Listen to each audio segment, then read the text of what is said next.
आप जिस जीडीपी की बात करते हैं ना, नरेंद्र मोदी जी उस जीडीपी की फुल फॉर्म नहीं बता पाएंगे। जिस जीएसटी की बात करते हैं उस जीएसटी की फुल फॉर्म नहीं बता पाएंगे।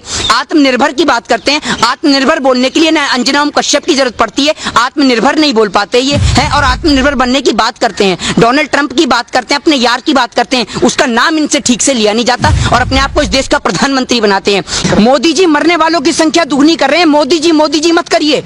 मोदी जी आपका झोला पैक कर दूंगा मैं। आपने बहुत इस देश की जनता को मूर्ख बना लिया। आप मोदी जी करके आप इस देश के मजदूरों को खा गए, किसान को खा गए। आपका पेट अभी भी नहीं भरा, आपका पेट अभी भी खाली है। इस देश की पूरी जनता को खाने में लगे हुए हैं। मोदी जी आप भी मोदी जी कर रहे हैं। आप दलाली खाते हैं क्या मोदी जी की? आप भी मोदी जी कर रहे हैं। प्रधानमंत्री हैं, प्रधानमंत्री पद का सम्मान करता हूं मैं, ऐसे प्रधानमंत्री का सम्मान नहीं करता। मनमोहन सिंह जी कम बोलते थे लेकिन झूठ नहीं बोलते थे। ये तो झूठ ही झूठ, झूठ पे झूठ, हद कर दी।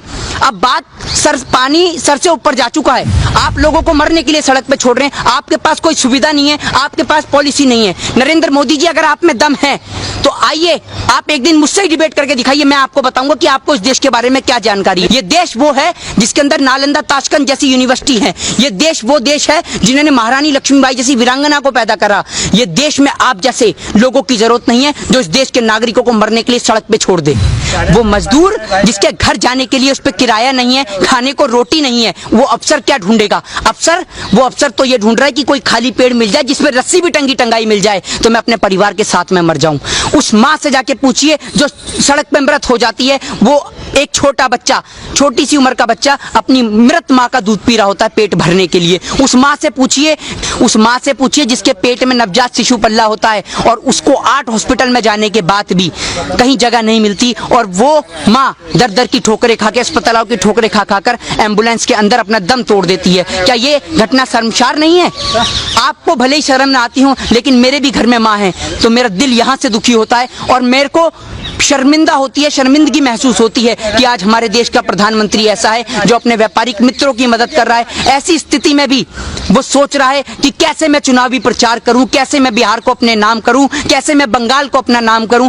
अमित शाह जी, आपको शर्म आनी चाहिए। आपका भी एक बेटा है, एक बार अपने बेटे की ओर देखिए कि आपका इकलौता बेटा अगर बीमार हो जाता है तो आप उसके लिए क्या कुछ नहीं करेंगे। आप इस देश के तमाम बच्चों की तुलना अपने बेटे के साथ करिए, तब आपको पता चलेगा, तब आपको उस माँ का, उस बेटी का, उस बहन का दर्द समझ में आएगा कि एक बच्चे की कीमत क्या होती है। मजदूर से आपने पूछा कि क्या आप सुविधा दे रहे हैं श्रमिक ट्रेन के अंदर?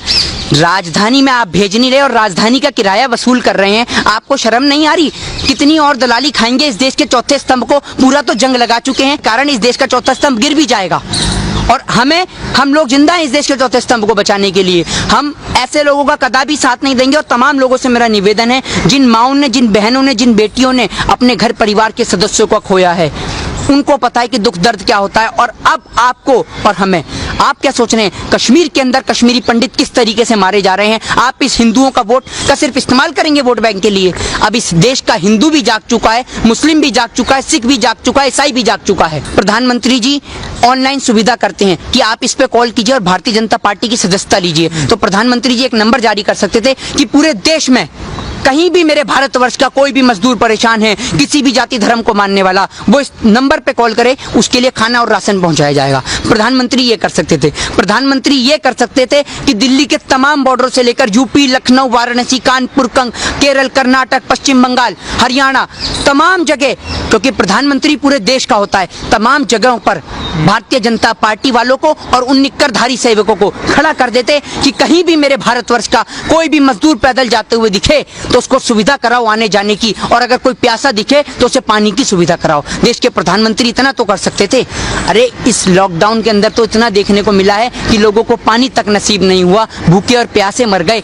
आप मोदी जी इतना तो करा सकते थे कि उनको घर नहीं बेच सकते तो कम से कम उनको उसी जगह पर पानी और खाना तो मुहैया करा देते। मेरे दिल को और मेरे भाइयों मजदूरों को भी बहुत खुशी मिलती। देखिए, रैली का टायर पंचर कर देगी बिहार की जनता, स्वागत के लिए तैयार हैं पुराने जूते और चप्पल, ठीक है, और जिस पे रैली पे रथ यात्रा ये करेंगे उसका पंचर करेगी बिहार की जनता। बिहार के अंदर से शुरुआत होगी भारतीय जनता पार्टी की संपूर्ण भारत से जाने की तैयारी। मोदी जी का झोला पैक हो चुका है और उस झोले को एयरपोर्ट तक मोदी जी जाना चाहेंगे फ्लाइट से तो फ्लाइट से, ट्रेन से जाना चाहेंगे तो ट्रेन से, और अगर मोदी जी पैदल जाना चाहेंगे तो पैदल। इस देश की जनता मोदी जी के झोले को पहुंचाने की तैयारी कर रही है जिस तरीके से। और मैं आपको बताऊं सबसे बेहतर है योगी आदित्यनाथ जी, जो कहते हैं कोरोना खत्म खत्म खत्म।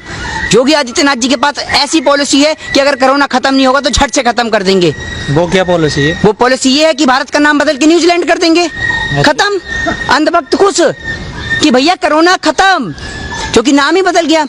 मेरा मानना तो ये है कि अमित शाह जी बिना बात चुनावी प्रचार करने में लगे हुए हैं, इतनी एलईडीओं का खर्च कर रहे हैं देश की गरीब जनता का पैसा मारकर। योगी आदित्यनाथ जी को भेज दो, वो तो बिहार का भी नाम बदल देंगे। काम इन्हें कुछ करना नहीं है, जनता को मूर्ख बनाना है, भक्तों से ताली पिटवानी है। भक्तों ताली बजाओ और खुश हो जाओ, क्योंकि भारत कोरोना में 11वें स्थान से 4थे स्थान पे पहुंच चुका है। आप थाली पीटते रहो, अनुपम खेर जी आप भी थाली पीटो, खूब थाली पीटो, क्योंकि ये अनुपम खेर जी तो ऐसे लोग हैं, अनुपम खेर जैसे ऐसे लोग हैं जो कोरोना जैसी महामारी में भी पैसा कमाने की सोचते हैं। इन्होंने मूर्ख बनाने का प्रयास कर रखा है पूरे देश की जनता को। कभी ये थाली पिटवाते हैं, कभी ढोल बजवाते हैं, कभी लाइट जलवाते हैं, कभी दिए जलवाते हैं। दिवाली के समय पर या और जो तमाम आपने देखा कि त्योहार बेकार हुए, उन पे तो उन्होंने दिए नहीं जलवाए नरेंद्र मोदी जी ने। दिवाली पे आप कहते हैं कि बम मत फोड़िए, हैं, होली पे कहते हैं पानी मत फेरिए, है ना, और हर त्योहार पर शराब पी के मनाए इंसान। आप और तो और छोड़िए, महामारी के समय में भी कोरोना ने, आप शराब पीजिए ना, त्योहार पे आप बम फोड़िए ना, दिवाली पे बम जलाइए ना, होली पे पानी बिखेरिए। हर त्योहार पे महामारी पे सिर्फ शराब पीजिए। मध्य प्रदेश के अंदर इनके पास बहुमत है नहीं, राज्यसभा में 2 कैंडिडेट इन्होंने खड़े कर दिए। कैसे खड़े कर दिए? क्योंकि वहां इनका इरादा है खरीद और फरोख्त का धंधा चलाने का। ये पुराने बाजीगर हैं, धंधा करने वाले लोग हैं। ये जो गरीब देश की जनता, जो किसान खून पसीने की कमाई से पैसा कमाता है ना, उस किसान से जाके पूछिए जो पूरे दिन अपना पसीना बहाता है, तब उसका बेटा, आपको पता है जब किसान के फोन पे मैसेज आता है तो उसका पिता उससे कहता है कि बेटा फोन पे मैसेज आया, जाकर देख। तो उसका बेटा कहता है कि पिताजी ये मैसेज बैंक से नहीं आया कि हमारे लिए पैसा आ गया, ये मैसेज मेरी फीस का आया है। उस किसान से जाके पूछो कि जब वो अपने बेटे की स्कूल की कॉलेज की फीस नहीं दे पाता, जब वो किसान अपने बैंक वालों का कर्ज नहीं चुका पाता, जब वो किसान के खेत पे कब्जा कर लेते हैं बैंक वाला, तो उस किसान के पास सिर्फ एक ही ऑप्शन होता है, इस पेड़ पे टंग जाने का। और आप एक बात बताइए कि अगर यही सुविधा, जब एक किसान सड़क पे मरता है, जब एक मजदूर सड़क पे मरता है, तो उसको एम्बुलेंस की सुविधा कराई जाती है उसकी डेड बॉडी को उठाने के लिए। अगर यही सुविधा उसको घर पहुंचाने के लिए कर दी जाए तो शायद इस देश का मजदूर कभी ना मरे।